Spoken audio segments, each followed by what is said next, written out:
So let's continue with question number 55. 55 नंबरचा question काय, the correct IUPAC name of the following compound is.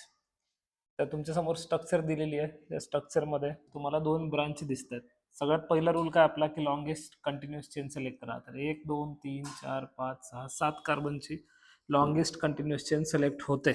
Okay, तुम्ही कुठल्याही वेने chain select करून बघा.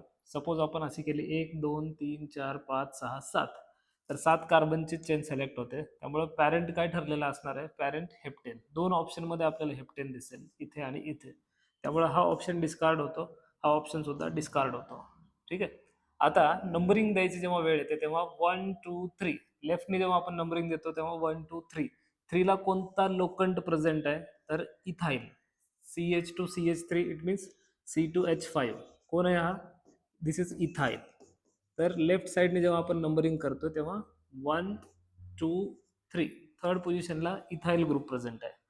आपण जेव्हा राईट साइडने नंबरिंग देऊ, राईट साइडने नंबरिंग देताना 1 2 3 थर्ड नंबरला कोण आहे, मिथाईल प्रेझेंट आहे. मिथाईल पेक्षा इथाईलला प्रायोरिटी जास्त आहे. मासच्या बेसिसवरती पण जास्त आहे, ती ब्रांचिंग मोठी आहे आणि अल्फाबेटिकली सुद्धा ई आधी येतो. त्यामुळे आपण नंबरिंग कुठून देणार, लेफ्ट साइडने देणार. लेफ्ट साइडने नंबरिंग दिल्यामुळे आपण 1 2 3 3 ला इथाईल. So 3 ethyl 5 ethyl. इथं 3 मिथाईल म्हणालेत, राईट.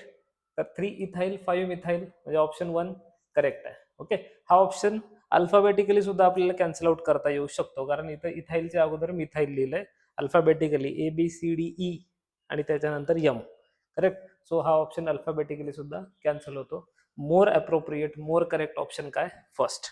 ओके, काय ऑप्शन आहे, 3 इथाईल 5 मिथाईल हेप्टेन. डन. अतिशय सोपा बेसिक